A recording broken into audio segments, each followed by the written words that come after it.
자, 고개 드시고 여러분들 반갑습니다. 네. 자, 오늘 뭐 합격자 발표가 오늘 있었습니다. 그래서 벌써 뭐 문자, 카톡도 오고 합격했다고 인증사진 합격 저기 있죠? 인증사진까지 보낸 사람도 있고 막 그렇습니다. 그 다음에 또 제가 지난번에 마킹을 늦게 해가지고 시험 당일날 울면서 전화했던 수강생분이 있었다고 그랬죠? 50대 여성 수강생분.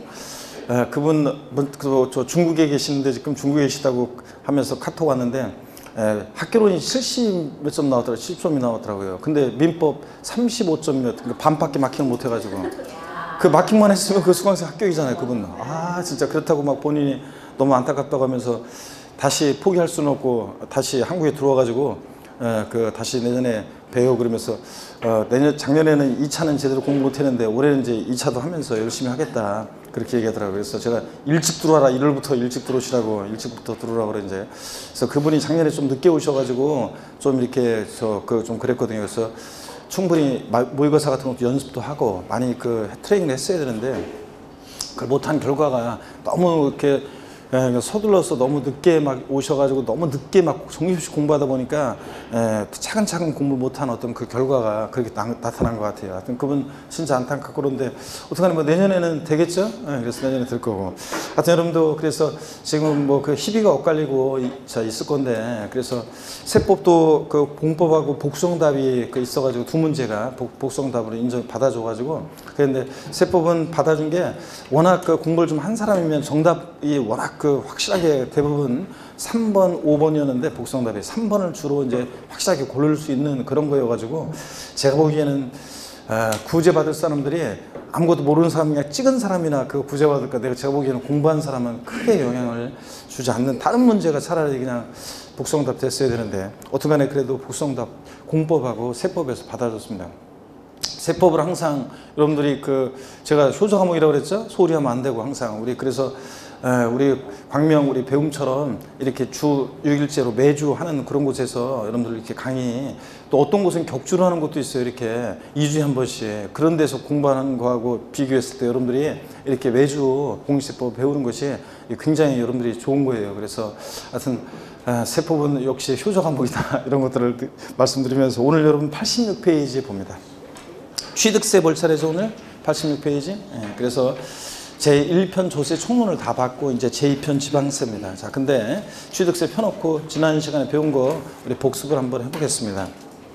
우리 여러분이요, 징수 방법 배웠어요. 징수 방법. 이 세금은 어떻게 징수되느냐, 이게 이제 중요한데, 자, 신고납부 방법이라는 것은 납세무자가 1차적으로 세금을 계산합니다. 그죠, 여러분? 그래서 계산된 세금을 과세주에게 신고하고 납부합니다. 그 신고납부를 불성실했다. 어떤 제재를 받는다? 가산세가 적용되고, 가산세부터 이제 보세요. 납세무자가 신고납부 안 했으니까 그대로 끝나는 게 아니라 과세권자가 다시 세금 계산해서 계산된 세금을 요 가산세 합해가지고 납세 고지서를 발부해서 징수합니다. 근데 그 고지서를 받고서 세금을 또 미납부했다. 어떤 제재를 받는다? 가산금이 적용됩니다. 이렇게 원칙 신고납부하는데 가산세부터는 고지서를 통해서 보통징수 방법으로도 징수할 수 있는 그런 지방세가 있습니다. 취득세, 등록면허세, 그리고 지자로 이름 시작하는 네 가지인데 그 중에서 이번 순서는 지역자원시설세, 특정 자원분, 특정 자원에 대한 지역자원시설세, 얘네들 신고납부입니다. 국세에서는 소득세, 법인세, 부가가치세 등등 얘네들 신고납부하고, 종합부동산세도 고지서 날라온 거 납세무자가 에라이 휴통에 버리고 내가 신고납부하겠다 그러면 종합부동산세도 신고납부할 수도 있다고 그랬습니다. 그 다음에 보통징수나 정부부가가세 방법이라는 것은 누가 세금 계산하느냐? 과세주체예요. 세무공무원이 세금 계산해서 납세무자에게 납세 고지서를 발부해서 징수합니다. 근데 그 고지서를 받고서 세금을 미납부했다. 납부기 않네. 자, 그러면 어떤 제재를 받는다? 가산금이 적용됩니다. 그래서 이렇게 보통징수하는 지방세가 있는데 어떤 게 있냐? 재산세. 그 다음에 친구, 항상 재산세 나오면 물납부 날납부만 안 따라다니 항상 옆에 같이 나오는 애. 누구? 지역자원시설세. 지역자원시설세, 특정 부동산분, 지역자원시설세에 보통징수합니다. 등등. 재산세, 지역자원시설세, 특정부동산분 등등 보통징수고요. 그 다음에 또 여러분 또 국세에서 정부 부과가세하는 국세가 있는데 어떤 게 있다? 하나만 알아도 되는데 일단 종합부동산세, 자 상속세, 증여세, 얘네들은 정부 부과가세합니다. 그래서 종합부동산세는 원칙은 정부 부과가세하는데 예외적으로 신고납부 선택하면 신고납부할 수도 있고, 재산세는 원칙 보통징수인데 예외적으로 신고납부 선택하면 신고납부할 수도 있습니다. 그렇죠? 아니에요? 그렇습니다. 재산세는 보통징수 방법으로 만징수되고 어떤 경우에도 뭐만 가산금만 적용되지 가산세가 적용될 수 없는 세금입니다. 재산세 여러분 내년에 고지서 집으로 날라가는데 에이, 우리 집 재산세 올해부터는 내가 계산한다. 된다 안 된다? 안 된다 그랬습니다. 재산세, 자 그런 세금이고, 그 다음에 또 우리요 가산세라는 것은 신고납부를 불성실했을 때 그 의무 불이행에 대한 불성실에 대한 벌과금적 성격으로 부과한다고 학자들이 얘기해요. 근데 가산금은 고지서를 통해서 징수할 때 납부기한 내에 미납부했을 때 자, 제때 납부하지 않은 것에 대한 연체 이자적 성격을 부과한다고 학자들이 얘기해요. 가산세, 가산금 차이점이 있고, 가산세는 조세에 포함을 시켜요, 포함을 시키잖아요. 포함을 시킵니다. 가산세 20만 원 계산됐다. 과세건조하고 다시 계산한 세금이 100만 원, 그거 합해가지고 120만 원 내라고 보내잖아요. 그러니까 가산세는 조세에 포함을 시킵니다. 근데 가산금은 조세에 포함시키지 않습니다. 이 차이점이 있고, 가산세는 근데요, 가산금이 포함되어 있어요, 포함되어 있잖아요. 가산세는 가산금을 포함하지 않습니다. 징수 순서상 신고납부 불성실의 가산세, 과세권자가 다시 계산한 세금에다가 합해가지고 고지서 보내는데 미납부하면 가산금. 그러니까 뒤에 나온 징수 순서상 가산금이 어떻게 앞에 가산세에 포함돼요? 가산세는 가산금을 포함하지 않는다는 거예요. 이런 건. 자, 이 징수 순서를 여러분들이 흐름을 이런 것들을 알고 계셔야지 뒤에 또 강론에서 이해가 됩니다. 하여튼 가산세에는 가산금을 포함하지 않는다. 이런 것도 배웠고요. 그 다음에 세금을 감면해 줄 때 가산세까지 감면해 주는 것은 아니다. 뭐 이런 것도 배웠습니다. 그 다음에 가산금은요, 여러분, 자 가산세는 종류가 신고행위와 납부행위를 구별해서 신고를 불성실했다 그러면 의무 위반의 정도에 따라 신고기한 하루만 딱 지나도 의무 위반의 정도에 따라 40%, 20%, 10% 이렇게 신고 불성실 가산세 정도입니다. 그 다음에 깔아놓고 신고기한 하루만 지나도 이거, 그 다음에 하루하루 지날 때마다 미납부, 미달납부한 세계에다가 자 1일 하루하루 지날 때마다 몇 프로씩 납부 불성실 가산세 적용된다. 자, 올해까지는 0.03%인데 이제 내년부터는 0.025%씩 가산됩니다. 납부불성가산세. 자, 요거 최납세액에 지방세는 최대 75% 한도 내에서 납부불성실 가산세가 적용될 수 있다.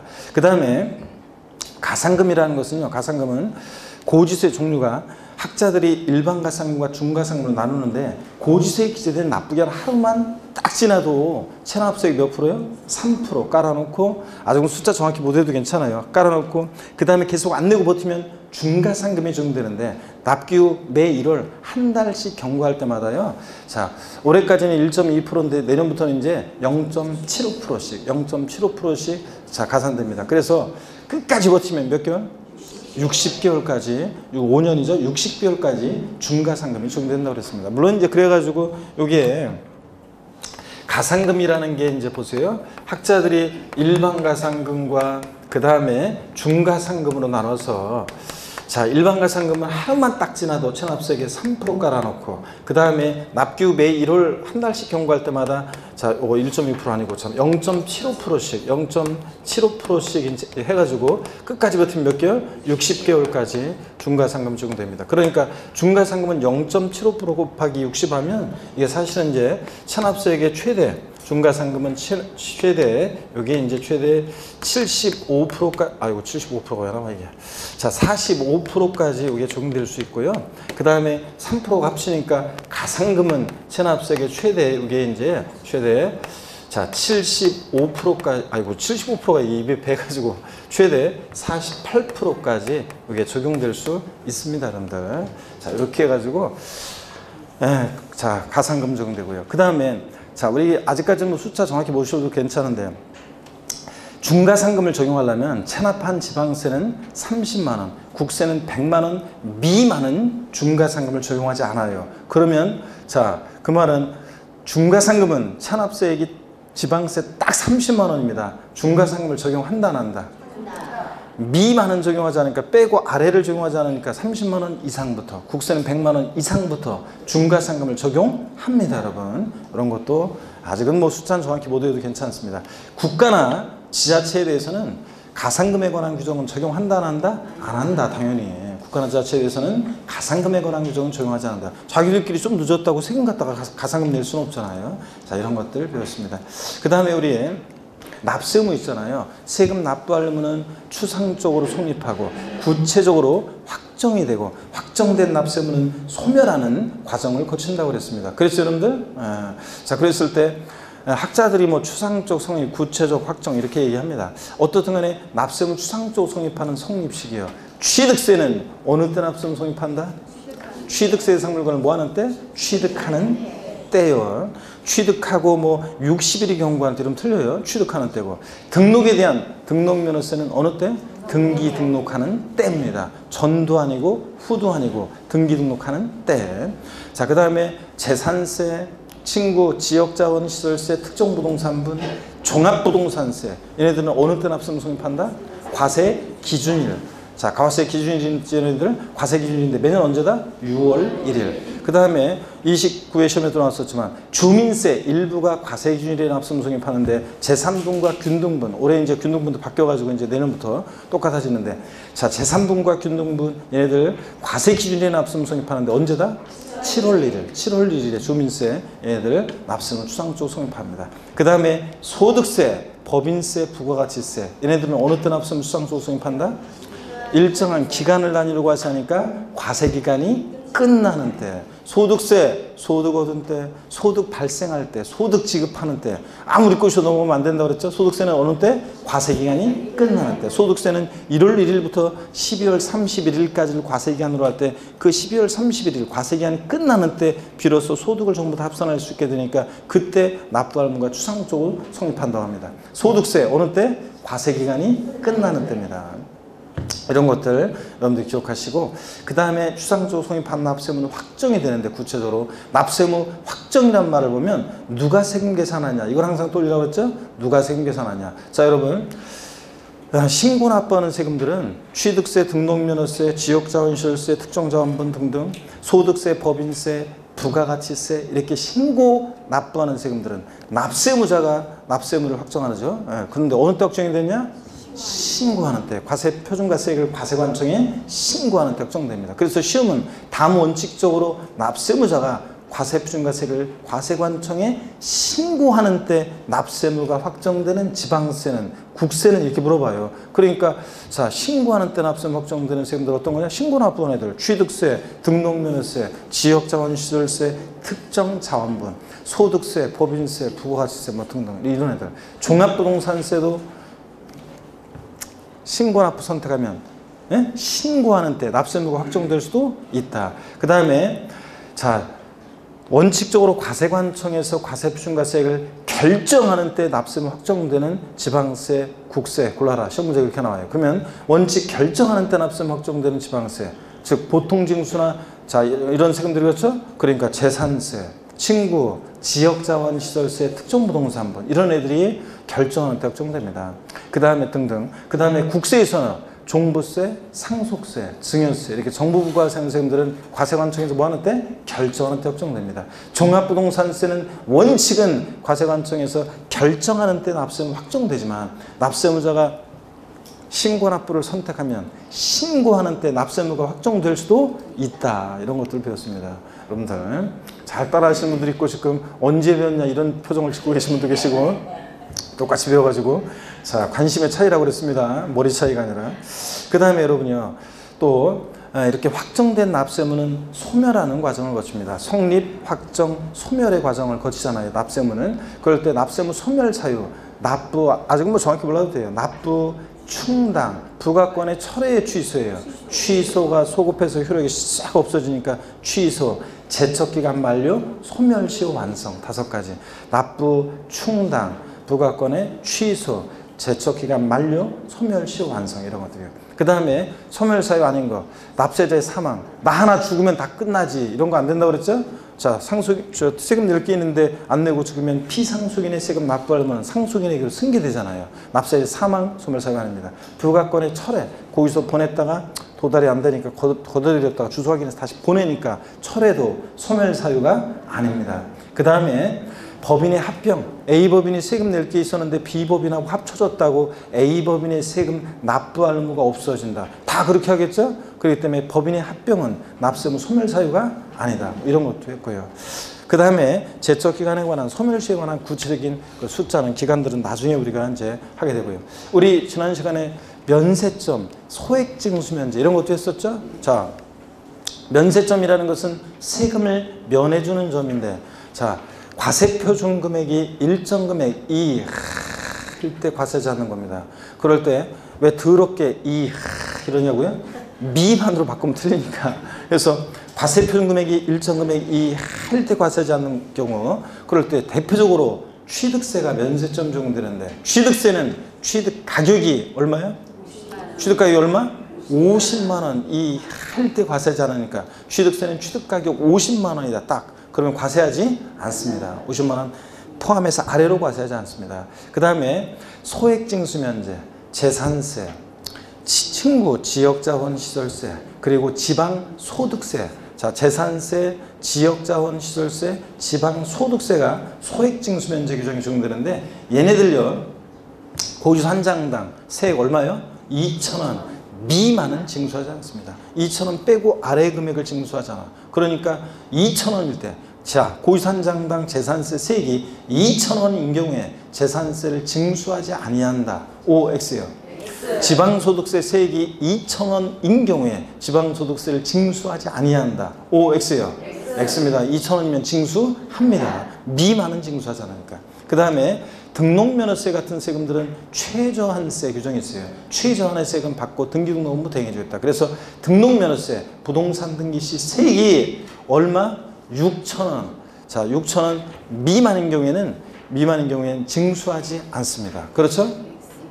아닙니다. 6,000원 미만이면 무조건 얼마? 6,000원 납부하게 합니다. 등록면허세는 만약에 4,800원 계산됐다 등록면허세 계산했더니 무조건 얼마 받는다? 6,000원 받습니다. 그래서 최소한 6,000원 받겠다. 이게 최저한세 규정입니다. 등록면허세가 이런 규정이 있고요. 이런 것들 여러분들이 하셨는데, 오, 하여튼 잘하셨습니다. 그래서 지금 몇몇 분들은 제가 딱 보니까 하는 지금 저 벌써 한 몇 번 안 했고 이제 2번 했어도 몇몇 분들은 지금 올해 잘 해낼 것 같고 합격에 벌써 합격의 그 기운이 느껴지는 분들도 계시고 그렇습니다. 나머지 분들도 머리의 차이가 아니라 이건 관심의 차이라고 그랬잖아요. 그 어떤 수강생분은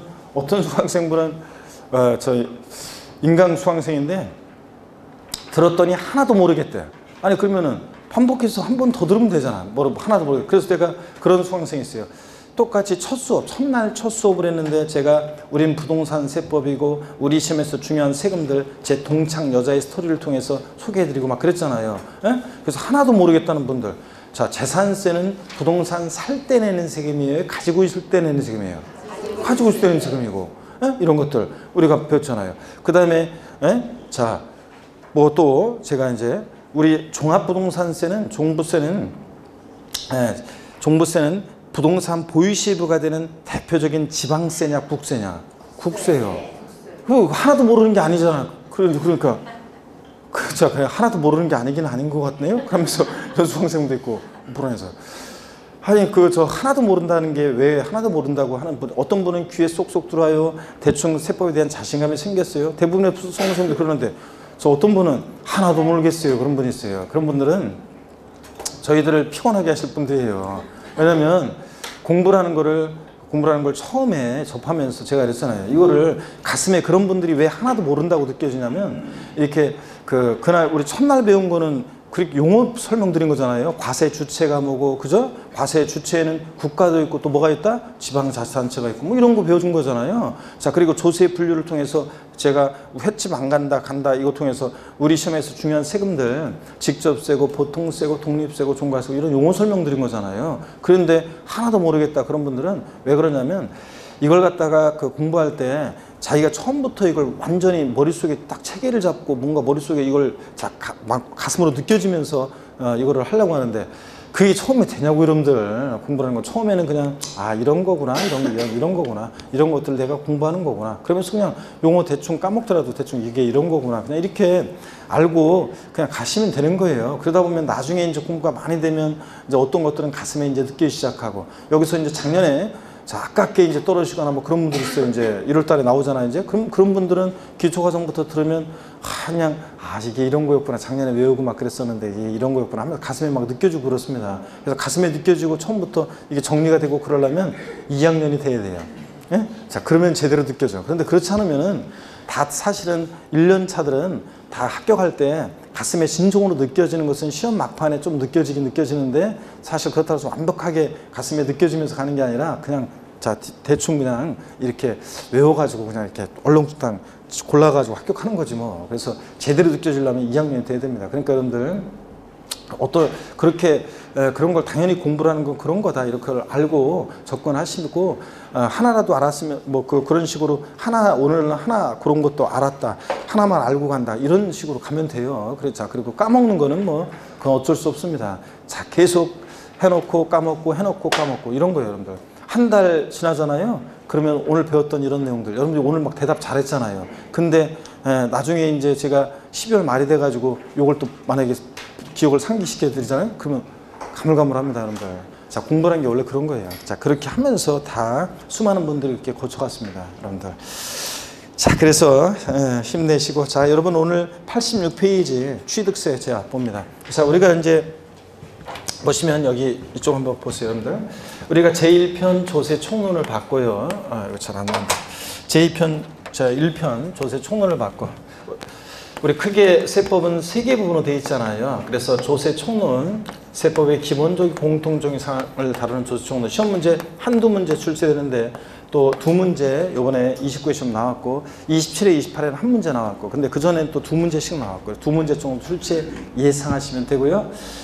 조세 총론에서 우리가 조세의, 조세란 게 뭐냐 이런 걸 배웠고, 조세 분류를 통해서 우리 시험에서 중요한 5개 제목의 공통적인 성격, 밑반찬 스키다시 공부했고요. 주요 세금들의 특징을 공부했고, 그 다음에 우리가 징수 방법 공부했고, 납세 의무 성립, 확정, 소멸의 과정을 우리가 공부를 했습니다.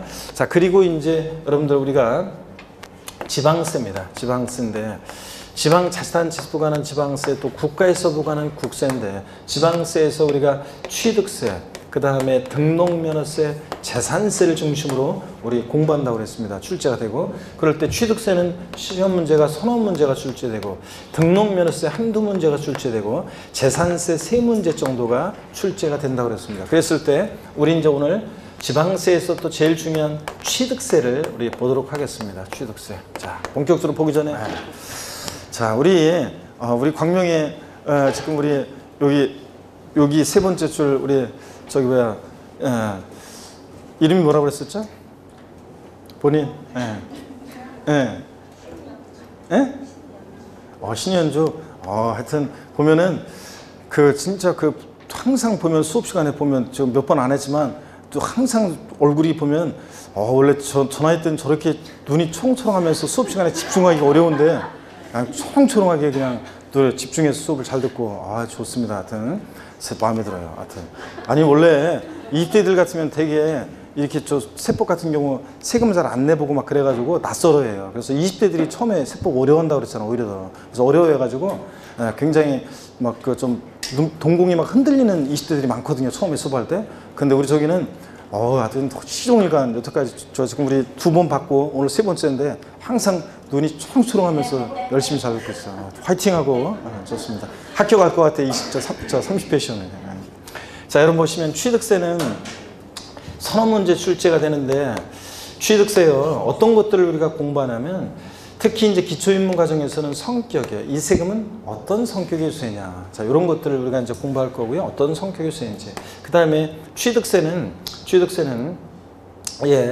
어떤 것을 과세 대상으로 해서 어떤 것을 취득했을 때 부과될 것이냐, 과세 대상이요. 또 취득세는 여러분요, 취득에 부과하는 세금이다. 어떤 게 취득이냐, 어떤 때 취득했다고 볼 것이냐. 취득이라는 게 뭐냐, 그 취득의 개념과 그 다음에 유형이요, 어떤 모습으로 취득되는지, 이런 것들은 주로 독립한 문제보다는 종합 문제 속에서 이제 지문 한 줄씩 잘 나와요. 자, 잘 나오고, 그 다음에 취득세 납세 의무자는 누가 될 것이냐. 취득세 납세 의무자예요. 요번에 지난 29회 시험에서는 제가 취득의 유형에서 소개해드리는 그 내용과 납세 의무자 이 부분에서 나오는 그 과점주주의 주식 취득이라는 게 있어요. 나중에 배웁니다. 하여튼 그 부분에서 시험 문제가 자 나왔는데, 자, 이 30회 시험에서는 납세 의무자요. 그 외에 납세 의무자 다른 내용들이 굉장히 중요한 게 있어요. 그래서 자, 요번에 언급이 안 됐기 때문에 29회 시험에서 30회 시험에서 납세 의무자 여러분 시험에 나온다 생각하시면 됩니다. 그래서 29회에서 나왔지만 자, 요게 굉장히 중요하다. 그 다음에 여러분 보시면요. 취득세는 어느 때 취득했다고 볼 것이냐. 취득의 시기 있잖아요. 여기 이제 또 어떤 의미가 있냐면, 취득세는 여러분요, 취득세 대상 물건을 취득하는 때에 납세 의무가 성립한다고 그랬어요. 그럼 취득하는 때가 언제냐, 이걸 알아야지 납세 의무 성립 시기를 판정하고, 또 취득세는 취득한 날로부터 60일 내 신고 납부예요. 그러면 언제부터 60일 내 신고 납부할 것이냐, 그게 문제되잖아요. 매매 같으면 계약한 날로부터 60일 내 신고 납부할지, 아니면 잔금 지급일로부터 취득세를 60일에 신고 납부할지, 아니면 등기일로부터 60일에 신고 납부할지, 이게 문제가 되잖아요. 취득일로부터 60일에 신고 납부한다 취득세? 그럼 취득일이 언제냐, 이걸 알아야 될 거 아니에요. 그래서 취득 시기가 시험에 의미가 있는데, 가끔씩 시험에 나와요.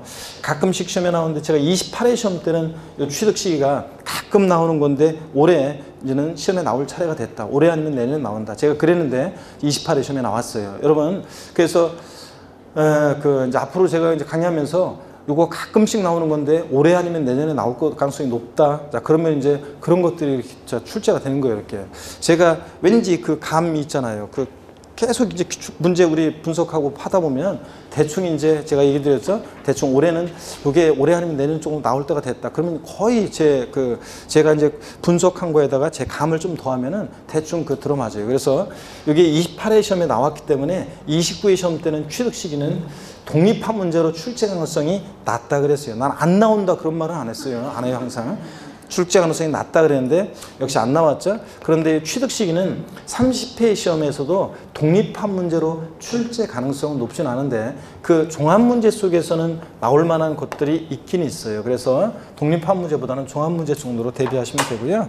그 다음에 취득세 또 세금 계산을 어떻게 할 것이냐. 여러분 보세요. 우리가 세금 계산은 이렇게 한다고 그랬어요. 과세 표준이라는 거. 이 과표가 결정되면 여기다 곱하기 세율이에요. 법에서 정해진 세율을 곱해서 우리가 뭘 구하냐면 산출세액이라는 걸 구한다고 그랬습니다. 지방세나 국세나 세금 계산 이렇게 한다고 그랬습니다. 근데 이때 이 과세 표준 결정을 어떻게 할 것이냐. 자, 29회 시험에서 이 과세 표준에서 시험 문제가 나왔어요. 계산 사례 문제로 나오는데, 계산 문제라고 그래서 뭐 복잡한 계산이냐 그게 아니고, 이론을 알고 있으면 그냥 더하기만 하면 맞출 수 있는 그런 문제였습니다. 그래서 이것이 취득 가격에 포함되느냐, 과세 표준에 포함되느냐 안 되느냐, 그것만 알면 그냥 플러스 해가지고 고르는 그런 문제였습니다. 그래서 그런 계산 문제가 나왔어요. 어떻든 간에 또 과세 표준에 관한 다른 내용이 또 출제될 수 있고요. 세율이, 여러분 보세요. 이 세율이 우리 세법에서 세율은 중요합니다. 시험에서. 근데 세율이 시험에 매년 나옵니다. 근데 특히 취득세 세율 같으면 시험에 거의 매년 한 문제, 어떨 때는 두 문제가 세율과 관련한 문제가 나왔어요. 그런데 29회 시험만 특이하게도 이 세율에 관한 문제가 안 나왔어요. 자, 그렇기 때문에 독립한 문제로, 그렇기 때문에 30회 시험은 더 중요해졌습니다. 그래서 과세 표준과 세율, 세금 계산 어떻게 하느냐, 다른 세금도 다 중요하지만 특히 취득세 올해 30회 시험은 세율은 그냥 나온다, 여러분 생각하시면 되겠습니다. 나오고요. 과세 표준에 대한 것도 역시 또 중요합니다. 그래서 종합 문제로 또 과세 표준과 세율을 묶어서 물어보기도 하고, 어쨌든 간에 세율은, 과세 표준과 세율은 시험에 무조건 중요합니다. 나오고요, 여러분들 30회 시험. 그래서 세율 그러면 교수님 저는 숫자에 약해가지고요, 그냥 숫자만 나오면 저는 막 머리가 혼란스러워져요. 그런데 자, 그 어려울 거 없어요. 세율이라고 그래서 그냥 외우면 되는 거예요. 그래서 세율이라는 것은 그냥 외우면 되는데 여러분 보고 제가 무조건 외워라 그러지 않고 제가 외울 수 있도록 도와드리고 암기 방법 등을 통해서 도와드리고 그 다음에 또 수없이 반복합니다. 그렇기 때문에 여러분들이 계속 수업을 같이 함께하고 여러분들이 외우려고 좀 노력하시면 알려드리는 대로 그러면 자, 세율 어렵지 않습니다. 그래서 취득세 세율 부분이 좀 어려운 부분이 있지만 하여튼 기본적으로 하여튼 여러분들이 자, 외우고 이렇게 하시면 자, 맞출 수 있고요. 하여튼 중요하다. 30배 시험 나온다. 그 다음에 계산된 세금을 어디다 납부할 것이냐? 납세지요. 여기 글자를 보세요, 여러분들.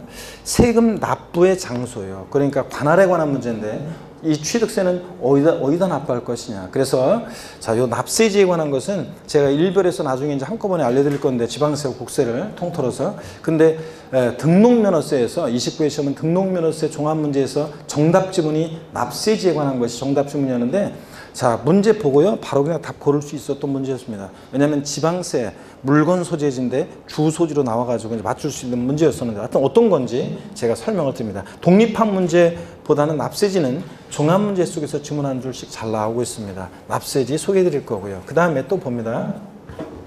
취득세는 신고 납부하는 세금이잖아요.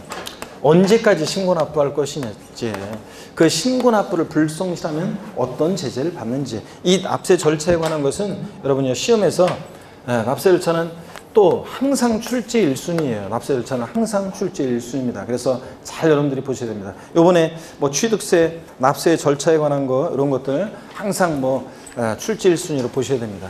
자, 그래서 납세 절차에 관한 것도 역시 중요하고요. 그 다음에 또 보시면 어떤 경우에 취득세는 비과세 되느냐 이걸 또 공부합니다. 그래서 비과세라는 것은 과세에서 제외하는 건데 어떤 경우에 비과세하느냐 이런 것도 여러분 우리가 또 중요합니다. 그래서 이런 것들을 중심으로 우리가 공부를 합니다. 근데 여러분 잠깐 보세요.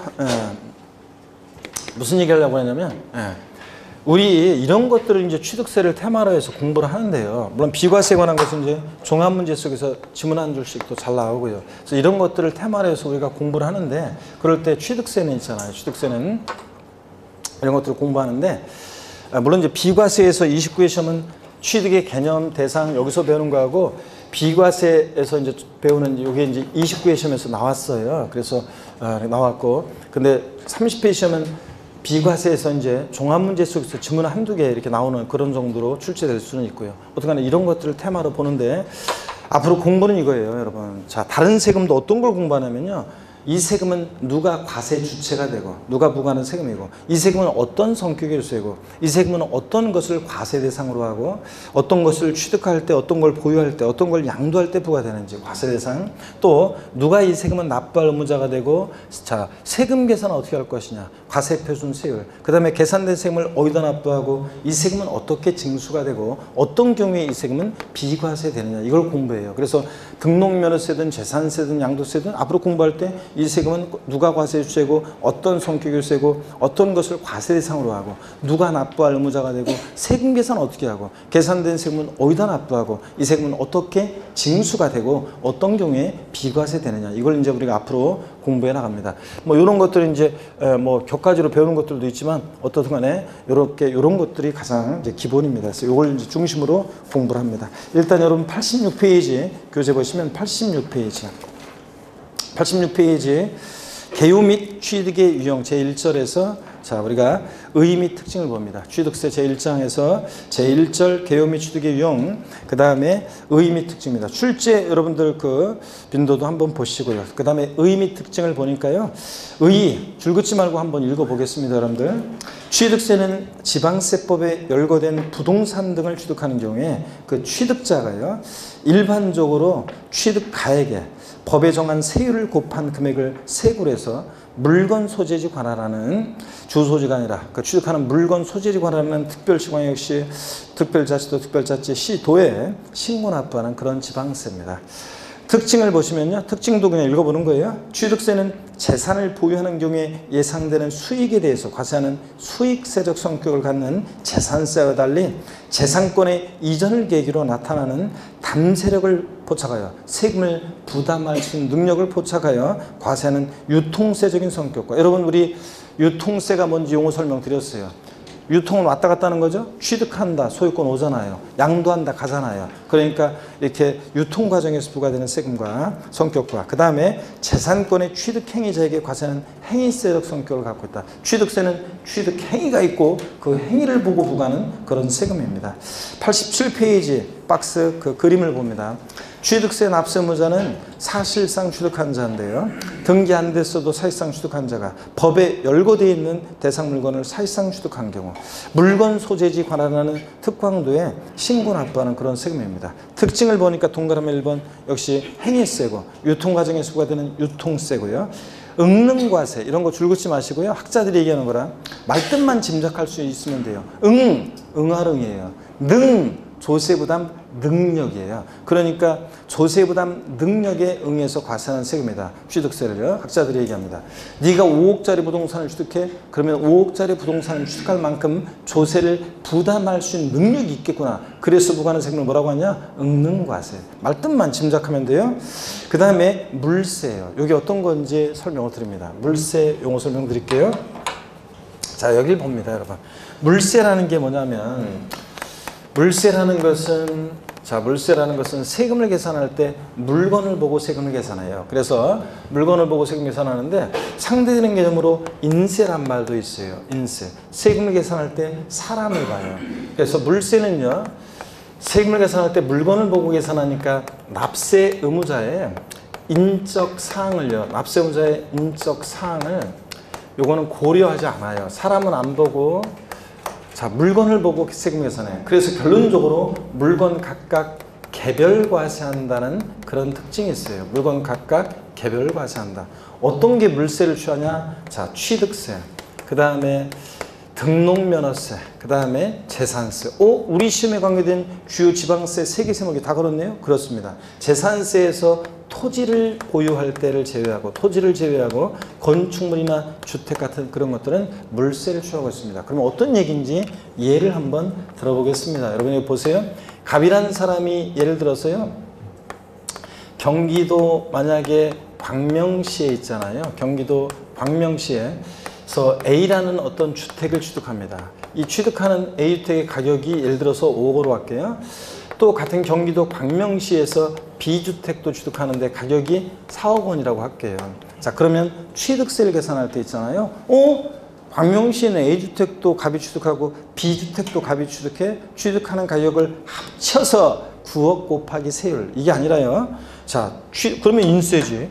자, 취득세는 취득자의 인적상을 고려하지 않아요. 사람 안 보고요. 취득하는 물건만 봐요. A주택 가격이 얼마냐? 5억 원? 5억 곱하기 세율에서 세액 계산합니다.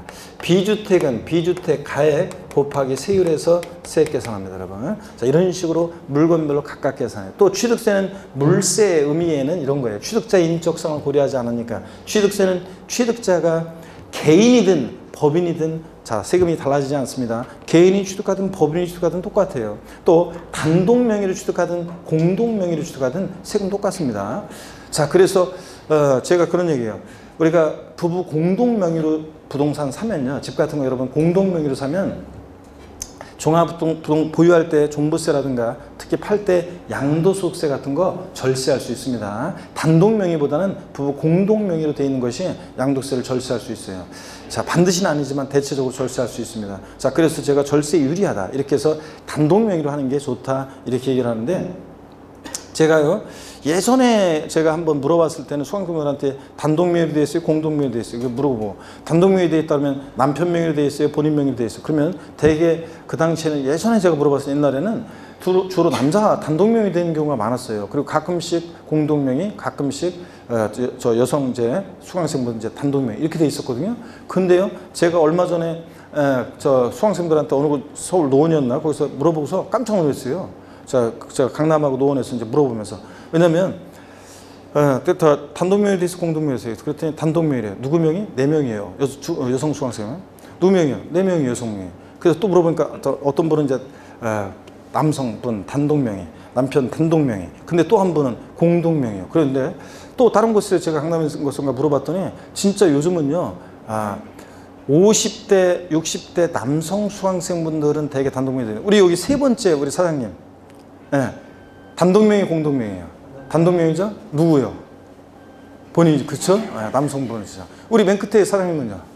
그렇죠? 단독명의 본인. 그래가지고 되게 보면 50대, 60대 분들은 아이 참, 가장명의로 해야지. 그래가지고 대부분 남자 단독명의로 돼 있어요. 근데 요즘 있죠? 요즘 30대, 40대 주부들 보면 되게 요즘은 여권이 신장해서 그런지 몰라도요. 여권이 신장해서 몰라도 그냥 다 누구면 단독명, 남편? 아니요, 4명이에요. 뭐, 그래서 여성분들 명의로 많이 돼 있고, 공동 명의도 많고, 그렇더라고요, 보니까. 누구 명의로 돼 있어요? 남편 명의로? 자, 절세 안 좋다고 다음에는 얘기를 해요. 그렇다고 또 수업 끝나고 저한테 와가지고 어떤 수강생분이, 교수님, 그러면요, 공동 명의가 절세 좋다고요? 그러면요, 제 지금 남편 명의 단독 명의 돼 있는데, 이거 공동 명의로 하면 어떨까 하는데, 애초에 살 때 그렇게 했어야지. 단독명이 되는 걸 공동명으로 바꾸면 또 취득세를 내야 돼요. 자, 그렇기 때문에 굳이 안 해도 되고, 종부세에 걸려 있다 그러면 이제 그렇지만 그럴 때는 모르지만 그렇지 않으면 그럴 필요 없고, 취득세를 괜히 낼 필요 없으니까. 누구 명의로 돼 있어요? 그래, 본인 명의죠. 누구 명의? 여성 명의는? 그래. 절세를 뭔가 알고, 자, 절세 안 좋아요. 그러니까 여성 명의 단독 명의든 뭐든 절세는 안 좋은데 어떻게 우리 집은 4명이로 해야지. 내가 이런 식으로 여건이 많이 신장해서 그런지 내가 깜짝 놀랐어요. 아니, 왜냐면 예전에는 되게 단독명이면 되게 남편 단독명이 많은데 요즘은 여성 단독명이도 많고 막 그렇더라고요, 요즘은. 자, 좋습니다, 여러분들. 어떻든 간에 취득세는 물세이기 때문에 취득자의 인적사항을 고려 안 해요. 그러니까 개인이 취득하든 법인이 취득하든 단독명의로 취득하든 공동명의로 취득하든 취득세는 똑같습니다. 그러니까 애초에 집을 사실 때 어떻게 하는 게 좋다? 공동명의로 해놓는 것이 절세에 좋습니다. 그런데도 아직까지도 남성분들 중에 상당수는요, 아직까지도 어디야, 아이 치료 안 돼, 이러면서 단독명의라는 분들 계시는데, 자, 공동명의로 안 하시려고 하는 분이 계시는데 왜 그런지 모르겠어요. 나중에 뭐 이혼할 때를 대비해서 그러나. 어쨌든 간에 절세는 안 좋습니다. 공동명의가 좋습니다. 자, 이렇게 해서 여러분들. 자, 그 다음에 등록면허세도 그래요. 등록면허세도 물세니까 등기하는 물건별로 각각 개별과세예요. 재산세도요. 여러분, 재산세도 한번 보세요. 자, 광명시에 동일한 시군구 하나 구역 내에 주택이 2채가 있어요. 자, 그럴 때, 자, 광명시장은요, 시장구청장은 그 A주택 소유자의 인적사항 안 봐요. 주택은요, 그냥, 자, A주택 가격이 얼마냐? 5억 원 곱하기 세율 해서 세액 계산하고, B주택 가격이 얼마냐? 4억 원 곱하기 세율 해서 세액 계산해요. 이렇게 주택별로 각각 계산합니다. 여러분, 시험에서는요, 학자들이 물세, 인세를 구별한 거라 시험에서 다음 중 물세인 조세는 다음 중 인세인 조세를 옳게 짝지어준 이렇게 안 나와요. 시험은 물세, 인세 이건 학자들이 구별한 걸 안 나오는데 다만 어떻게 시험에서 나오느냐, 이 물세와 인세 의미가 어떻게 적용되고 있는지 그거는 물어봐요. 그래서 시험에 최근에도 27회 시험 때 어떻게 나왔냐, 동일한 시군구 하나 구역 내 2채 이상의 주택을 소유한 경우에 주택분 재산세는 소유자별로 합산한 과세 표준 금액에 해당 세율을 적용한다. OX요. X입니다. 소유자별로 합산하지 않고 어떻게 한다? 주택별로 각각입니다. 이렇게 해서 정답 지문으로 27회 시험 때 나왔어요. 최근에도 이렇게 이게 물세, 인세 의미가 어떻게 적용되고 있느냐는 묻습니다. 그래서 이걸 이해해 두셔야 되는 거고. 자, 그 다음에 또 봅니다. 인세라는 것은 납세 의무자의 사람을 보잖아요. 그러니까 얘는 납세 의무자의 인적 사항을요, 납세 의무자의 인적 사항을 고려해요. 그래서 얘는 납세 의무자의 인적 사항을 고려해서 사람을 보고요, 고려해서 그 사람을 중심으로 합산 과세한다는 그런 특징이 있어요. 합산 과세합니다. 그래서 어떤 게 인세를 취하느냐, 재산세 원칙 물세인데요, 토지를 보유할 때 토지에 대한 재산세는요, 인세입니다. 그럼 한번 예를 들어볼게요. 또 을이라는 사람이, 요번엔 보세요, 을이라는 사람이 경기도 만약에 광명시에, 자, A라는 상가 토지를 보유하고 있습니다. A 상가 토지를 보유하고 있어요. A 상가 토지 가격이 예를 들어서 30억 원. 또 같은 경기도 만약에 광명시에 B 상가 토지도 갖고 있는데 가격이 20억 원입니다. 또 이번에는요, 서울특별시 만약에 서울특별시 노원구에 예를 들어서 시 상가 토지를 갖고 있는데 가격이 만약에 10억 원이다. 이러면요, 토지에 대한 재산세를 부과할 때는요, 자, 시장구청장은요, 보세요. 광명시장은요, 우리 관할 구역 내 A 상가 토지도 을 소유인데 B 상가 토지도 을 소유네. 그럼 납세무자 인적상을 고려해서요 소유자별로 이 가격을 합산해 가지고요 합친 가격에 맞는 해당되는 세율을 적용해서 세액을 계산합니다. 그러니까 토지의 경우 재산세는 인세력 성격이 있는 거죠. 소유자별 어떻게 했습니까? 합산해서 과세합니다. 자, 근데 자, 재산세는 시군구세니까 노원구에 있는 곳은 뭐 노원구청장이 시상가 토지 가격 곱하기 세율에서 이렇게 세액 계산합니다. 이해되십니까, 여러분? 그래서 재산세 토지의 경우 합산과세하긴 하는데 전국의 국내 토지를 합산하는 것은 아니고 어떻게 하는데 당해 시군구 하나 구역 내 토지를 소유자별로 합산과세합니다. 근데 주택은 어떻게 하고? 주택별로 각각. 소유자별로 합산한다 안 한다? 안 하고 주택은 토지만 이렇게 합산과세입니다. 그러면 또 한번 볼게요. 인세를 취하고 있는 세금들이 또 어떤 게 있냐? 종합부동산세도 인세를 취해요. 종부세 줄여서. 여러분 종합부동산세 있죠? 개인별로 부부도 따로따로 개인별로 전국에 여러분이 전국에 주택이 있다 그러면 그 주택 가격을 전부 다 합산해서 종합부동산세 부과가 됩니다. 토지 가격을 전부 다 합산해서 종부세가 부과됩니다. 그러니까 종부세는 전국의 국내 토지나 주택 가격을 자 납세무자별로 합산해서 과세하니까 인세죠. 예. 그 다음에 양도소득세도 자 인세인데요. 한번 보세요. 예, 양도세는 이런 거예요. 1월 1일부터 소득세니까 과세 기간이 있잖아요. 독학하시는 분들 저 보세요. 1월 1일부터 12월 31일까지 그 과세 기간 동안 있잖아요. 어떤 분이 여러분이 만약에 부동산을 1월 달에 팔았어요. 또 5월 달에도 팔았어요. 10월 달에도 팔았어요. 그러면 그 양도소득을 양도자별로 전부 다 어떻게 한다? 합산해서 과세가 됩니다. 그래서 마지막에 자 10월 달에 마지막에 팔았다. 그럼 마지막에는 전부 다 이걸 합친 과세 표준 금액에 맞는 해당되는 세율을 적용해서 양도세를 이제 신고 납부해야 돼요. 그래서 물론 이제 이미 미리 낸 거는 납부한 세금은 빼고 나머지만 납부하면 되겠지만 어쨌든간에 양도소득세도 어떻게 한다? 양도자별로 어떻게 했어요? 합산 과세했습니다. 그러니까 뭐다? 인세입니다. 자, 어려울 거 하나도 없네. 딱 보니까 눈치를 채셨어야 되는데 지방세 주요 3개 세목은 물세, 개별과세고 종부세, 양도소득세, 국세 2개 주요 세목은 인세, 합산과세잖아요. 다시 볼래요, 여러분들? 취득세, 물세예요. 개별과세입니다. 등록면허세, 물세예요. 개별과세입니다. 재산세, 원칙적으로 물세입니다. 개별과세입니다. 근데 예외적으로 토지의 경우만 재산세, 인세적 성격이 있습니다. 그 다음에 종합부동산세, 인세입니다. 합산과세예요. 양도소득세도 인세입니다. 어떻게 해요? 합산과세합니다. 그래서 여러분 우리가 공부하는 순서는 이런 식으로 공부하잖아요. 취득세부터 양도소득세까지. 그럴 때 어려울 거 하나도 없네. 지방세, 주요 3개 세목은 물세, 개별과세. 그 다음에 종부세, 양도소득세, 국세 2개 주요 세목은 뭐고? 인세, 합산과세. 중간에 딱 껴있는 재산세는 원칙은 물세인데 예외적으로 토지의 경우에 인세적 성격이 있다. 양다리 걸쳤다. 그러니 여러분 중간에 있을 때는 항상 원래 우리가요 여러분 연애할 때나 양다리 걸치면 뺨 맞지. 인생 살아갈 때는 직장 다니는 분들 이쪽 라인만 괜히 철석까지 믿고 있다가 괜히 이쪽 라인 날아가면 툭 같이 날아가잖아요. 이쪽 라인도 타고 이쪽 라인도 몰래 줄 타놓고 그래야지 여러분들 그래야지 인생 그래야지 살아남지. 그래서 중간에 딱 껴있는 재산세만 원칙 물세인데 예외적으로 토지의 경우에 인세력 성격이 있다. 양다리 걸쳤다. 이렇게 여러분 기억하면 됩니다. 그래서 물세, 인세 자 소개해드렸습니다. 그래서 거기 취득세 거기요. 박스 안에 87페이지 물세 동그라미 3번 옆에다가 가로 열고 개별과세 그리고 가로 닫고요.